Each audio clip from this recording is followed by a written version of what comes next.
Is your kitchen filled with ready-to-eat food? Do you often eat instant noodles? Do you grab a protein bar when getting late for work? Has frozen food become your go-to party snack? Have cake packets made their way into school lunch boxes? Are there crackers and microwave popcorns in your kitchen? I'm sure there are biscuit packets too. Tonight, I have news for you.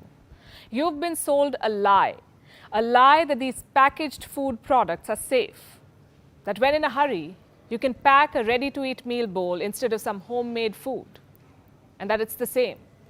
Well, it's not. You must have seen ads claiming that there is the goodness of chapati in a bowl of cornflakes. Again, it's a lie. Protein bars are as healthy as an Indian thali, perhaps healthier. Not true.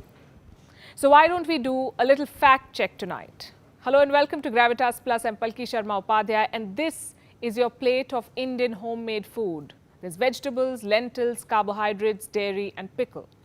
Did you know pickles are probiotic? They do just what your little bottles of probiotic drinks do. What about your packet of protein bar? Can it replace this plate? You've been made to believe it can. Protein bars have micronutrients, natural sweeteners, healthy fats, high fiber and all that jazz. Protein bars we think are healthy. Think again, because they're not. Anything that is packed, processed and preserved cannot be healthy. You know who are the healthiest people in the world? People who live in the blue zone. These are 5 pockets around the world where people live the longest. I'm talking about Okinawa in Japan, Icaria in Greece, the Ogliastra region in Sardinia, Loma Linda in California, and the Nicoya Peninsula in Costa Rica. These are the 5 blue zones, and here people routinely live more than 100 years, as opposed to the average lifespan, which is 73.4. So the people living in blue zones must be doing something right. What do you think they eat? Yogurt cups bought from stores, packaged oatmeals, or ready-to-make breakfast smoothies, low-fat almond and soy meal? Well, none of the above. People living in these blue zones eat home food. They eat locally sourced fruits and vegetables. People in blue zones stick to time-honored recipes, food that has been passed on to them from their ancestors. For India, that could be dal chawal or idli sambar or roti sabzi or fish and rice. These are our traditional foods. They're made from locally sourced ingredients, and they complement the local weather conditions. In short, our traditional food is our health food. There is no need to consume healthy fats from packaged foods when coconut oil and ghee already charge your home food with healthy fats. Why do you need multigrain cereals when homemade rotis are fiber-packed? Our traditional food has medicinal qualities. You may recognize this ingredient. It's turmeric. It is antioxidant. And this is cardamom. It has antioxidants and cancer-fighting properties. It also prevents cavities. Can you name this spice? It's cinnamon. It reduces cholesterol levels, also the risk of heart diseases. This is cumin, what is locally known as jeera. This spice helps lower blood sugar levels. These are coriander seeds. They have antifungal properties. All of these spices are commonly used in Indian cooking. Can packaged and processed food replace them? The answer is no, and I will tell you why. Number 1, the ingredients are questionable. Number 2, the hygiene is questionable. And number 3, the packaging itself is often harmful. Let me explain this by using some of the most common packaged foods in our kitchens. Let's start with the ingredients. Most packaged foods have 3 common ingredients: preservatives, excess salt, and color. And let me tell you, all 3 are bad for you. Preservatives end up killing the good bacteria in your body. They can trigger breathing problems, also make children hyperactive, weaken heart tissues, and in extreme cases cause cancer. Which food items have preservatives? Almost everything that is packed. This includes your cereals, biscuits, crackers, breads, ready-to-eat meals, cheese, yogurt, deli meats, sauces, soups, everything. Ask yourself a question. What is the shelf life of a homemade batch of cookies? 2 to 3 weeks max if kept outside the fridge. Then how is it that your biscuit packet stays intact for months, even years? Because it comes with chemicals. Chemicals that extend their shelf life but reduce yours. Same with these heat and eat meals. A lot of us resort to them these days, and understandably so. Our lives are busy. There isn't enough time to cook 3 fresh meals a day, so microwave meals have become common. They've replaced traditional meals, for some people at least. In India, the frozen food market is worth $1.2 billion. You know what's amusing?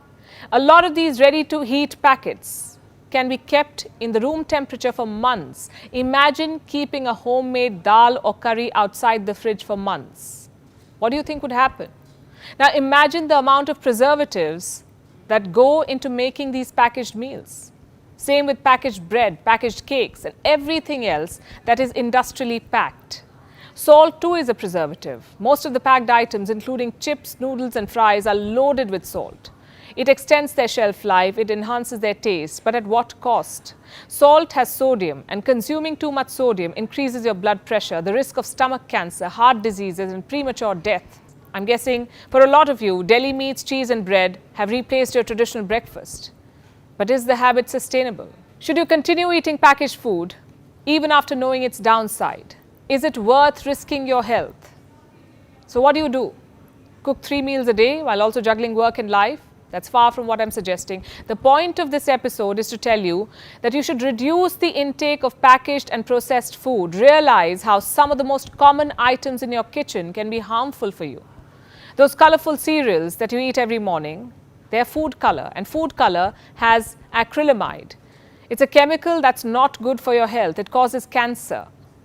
You know what else has food color? Packaged bread, cakes and biscuits.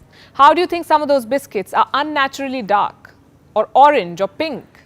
How is it that they come with colorful creams? Sure, your homemade snack looks dull in comparison, but it's safer. How many of you regularly munch on microwave popcorns? Do you know the popcorn bags are lined with PFC or perfluorinated compounds?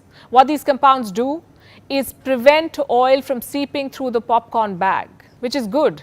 But when heated, these compounds break down into chemicals, and these chemicals may cause cancer. You see, we are told very little about this side of packaged food because they save time, because they're tasty, because they come to our rescue. We conveniently assume that they're also safe. A samosa, we say, may be a better snack, followed by a workout of course, than munching on microwave popcorns without any idea what's going into your body. It's better to eat that ghee-laced paratha than preservative-filled cereals for breakfast. We know very little about the ingredients that go into making packaged food. And I'm talking about the real ingredients, not the ones that are listed on the packet. We know very little about the hygiene situation of the place where these food items are made and processed. Earlier this month, salmonella was found in the world's biggest chocolate factory. The factory was producing Swiss chocolates, some of the finest Swiss chocolates. Long story short, it is time to rethink what we take for granted. It's time to reconsider the food in our kitchen. I know that it's not possible to throw out every packaged, preserved or processed food item from your kitchen, but you can always limit their consumption. So if you're looking to stay healthy, if you're looking to stay fit, if your goal is to take care of your body, then do what people in blue zones do. Maximize the intake of homemade food.